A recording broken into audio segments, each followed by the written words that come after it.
నందమూరి తారక రామారావు గారి 101వ జయంతి సందర్భంగా ఆయనకి నివాళి ఇక్కడ అర్పించడానికి వచ్చా. నా చిన్నతనం నుంచే అంటే నాకు ఊహ తెలిసిన దగ్గర నుంచి నేను ఎన్టీ రామారావు గారి అభిమాని. 1994లో ఎన్టీ రామారావు గారు సాధించిన విజయాల్లో కల్లా అతి గొప్ప విజయం ఈనాడు మళ్ళీ ఆయన స్ఫూర్తితో ఈ 2024లో చంద్రబాబు నాయుడు గారి నాయకత్వంలో సాధించబోతున్నాం అని ఖచ్చితంగా చెప్పడానికి నేను గర్వపడుతున్నా. ఇంకొక 7 రోజుల్లో అదే వస్తుంది. సాహసానికి మారుపేరు రామారావు గారు. సరే, రామారావు గారి సినిమాల గురించి ఆయన ఎంత గొప్పవాడో చెప్పడానికి ఎన్ని రోజులు మాట్లాడుకున్నా అది సరిపోదు. ఆయన చిరస్మరణీయుడు, తెరస్మరణీయుడే కాదు చిరస్మరణీయుడు. నాకు ఒక 5-6 సందర్భాల్లో 91 నుంచి 94 ఆ మధ్యన రామారావు గారితో కాస్త సన్నిహితంగా ఒక 5-6 సార్లు అంటే సుమారు 1 గంట సేపు అలా గడిపే అవకాశం దక్కింది.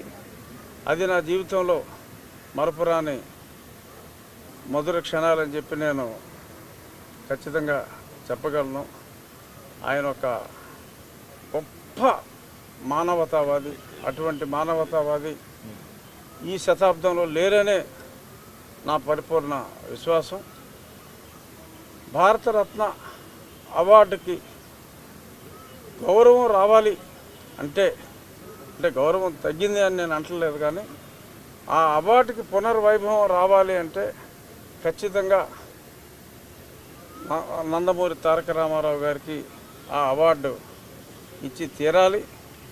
ఎంతోమంది నాయకుల్ని మనం స్మరించుకుంటున్నాం, కానీ ఎన్టీ రామారావు గారి స్థాయి ఆ నాయకులందరికన్నా కూడా అతిపెద్ద స్థాయి.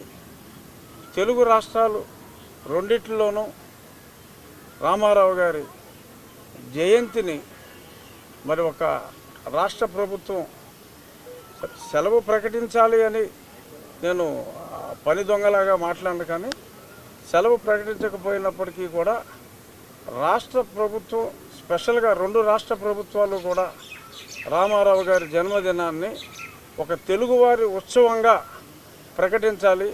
ఆ రోజు ప్రత్యేకంగా ప్రభుత్వ కార్యాలయాలన్నింటిలో ఇప్పుడు ఆ పక్కన ఉన్న సెక్రటేరియట్ ఎలా ఉందో అలాగా ప్రభుత్వ కార్యాలయాల్లో ఒక అంబేద్కర్ జయంతి ఎన్నో జరుపుకుంటున్నాం. మనం జగజీవన్ రామ్ జయంతి జరుపుకుంటున్నాం. అంతకు ఆ స్థాయిలో మనం తెలుగువారందరూ కూడా, ప్రపంచంలో ఉన్న తెలుగువారందరూ కూడా నందమూరి తారక రామారావు గారిని గౌరవించుకోవాల్సిన అవసరం ఉంది. ఖచ్చితంగా రాబోయే నెక్స్ట్ భారతరత్న మన నందమూరి తారక రామారావు గారికే ఇచ్చి కేంద్ర ప్రభుత్వం గౌరవిస్తుందని చెప్పి నా పరిపూర్ణ విశ్వాసం. ఆ దిశగా తెలుగు ప్రజలందరూ కూడా ప్రతిజ్ఞ చేసి, అంటే అవార్డు తెచ్చుకుంటే వచ్చేది కాదు, అయినప్పటికీ కూడా కొన్నిసార్లు కొంతమంది గొప్ప వ్యక్తుల వ్యక్తిత్వాన్ని గుర్తు చేయవలసిన అవసరం ఉంది. ఆ బాధ్యత తెలుగువాడు అని చెప్పుకోవడానికి గర్వపడేలాగా చేసిన మహానుభావుడు ఎన్టీ రామారావు గారు. సంక్షేమ కార్యక్రమాలకి ఆదికర్త, సృష్టికర్త ఎన్టీ రామారావు గారు.